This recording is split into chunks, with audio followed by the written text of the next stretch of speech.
umagang-umaga, cellphone agad hawak mo? Tignan mo ito napanood ko. Huwag mag-cellphone agad pagkagising mo sa umaga kasi pinapataas mo lang ang stress levels mo. Ano ba naman yan, Nay? Oh, doktor na may sabi ha. Tigilan mo na yan.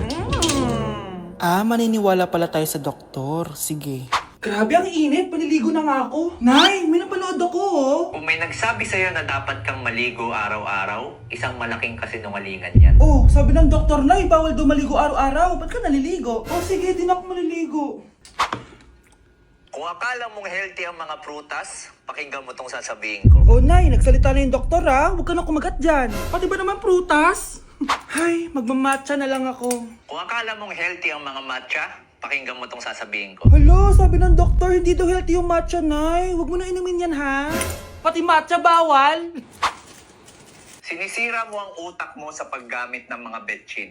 Oh, Nay, sabi ng doktor, sinisira mo daw utak mo. Huwag ka na maglagay niyan. Tama na! Oo na, lahat ng ginagawa ko masama sa akin. O sige na, ititigil na ako. Basta mag-cellphone na ako, ha. Sige na, mag-cellphone ka na. Pero huwag ka magpupuyat, ha. Masama pa rin yon. Malaking kasinungalingan yung sinasabi nilang bawal ka magpuyat. Anong sabi mo, Nay? Sabi ng doktor, pwede naman eh. Bye! Kinulong po ni nanay si Scarlett sa bodega. Ha? Anak? Anak? Walang iya talaga yung tita mo. Anak, sorry kung ngayon lang ako nagpakita. Pinakulong kasi ako ng babaeng yan. Deserve mong makulong. Ikaw ang ikukulong namin dahil child abuse ang ginagawa mo. Ano? At hindi mo na din makukuha ang 50% ng mana. Hindi pwede! Nay, masaya ako na nandito ka na. At hindi na din tayo maghihirap dahil sa pamana ni tatay. Masaya din ako, anak. Siyempre kasama ka dito sa Manta.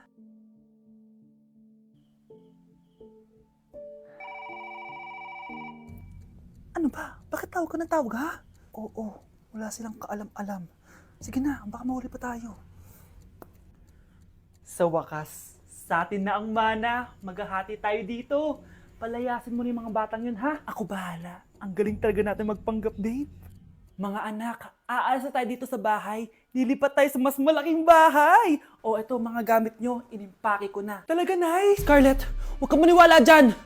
Nagpapanggap lang yung nanay mo. Samantha, ano yung mga pinagsasabi mo? Magjowa sila ni attorney. Sinet up nila tayo. Ganyan ba ang ugali mo, Samantha? Kaparehas ng nanay mong sinungaling? Samantha, ano ba? Kung ayaw mo sumama, edi wag.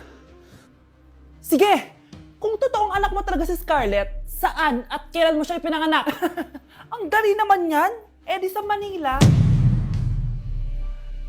Pinanganak ako sa ibang bansa.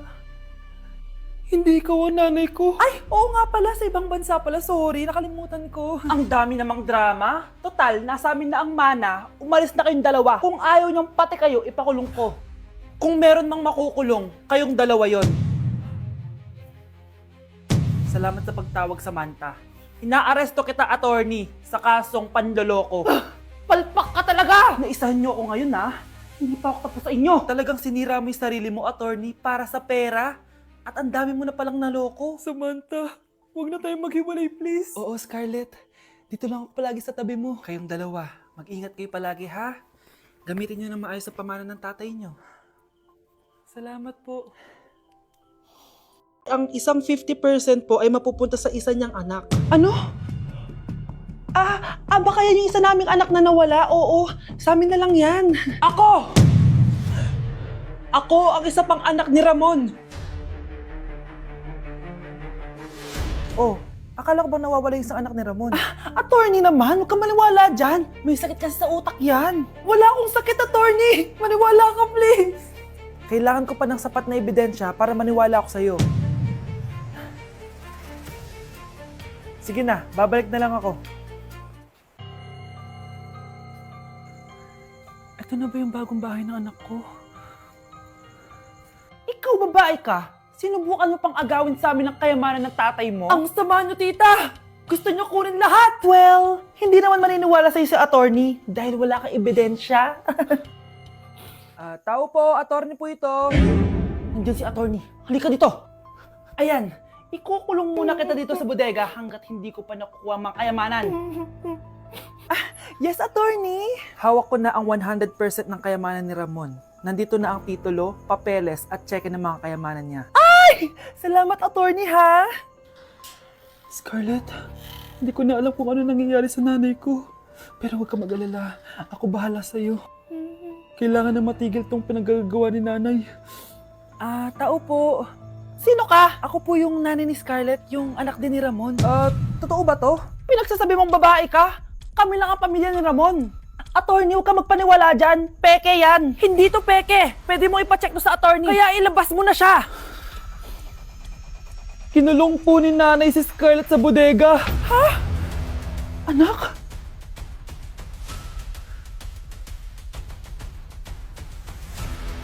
Nandito na ako, mahal! Mahal, ikaw ba yan? Akala ko ba bukas ka pa uuwi? Siyempre, gusto kita i-surprise, mahal. Ito naman, puro ka surprise. Wait.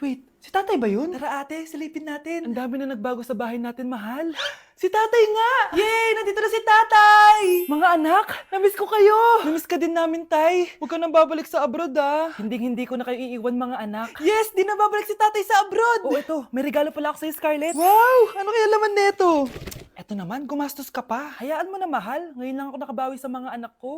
Meron din ba ako regalo, tay? Siyempre naman. Ikaw pa ba makakalimutan ko, Brianna? Oh, ito. Yay! May regalo din ako!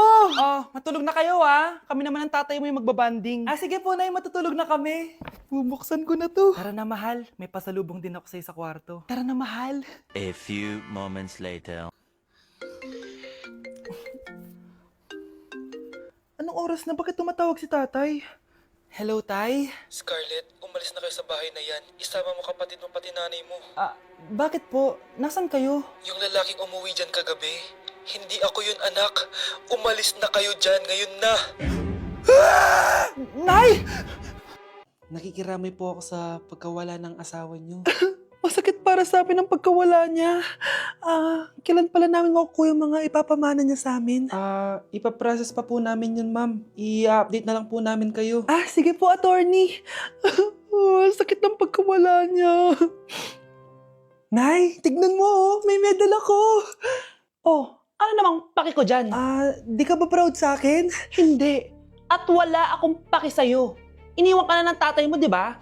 Kaya pwede ka nang umalis dito. Bakit ka ba ganyan sa akin, Nay? Huwag mo nga akong matawag-tawag na nanay dyan. Kadiri. Hindi kita anak. Ang nanay mo, wala na. Malandi kasi. Nay, gutom na ako.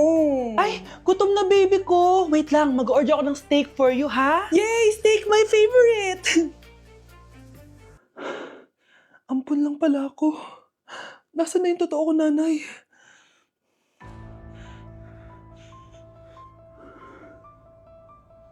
Tulog sila.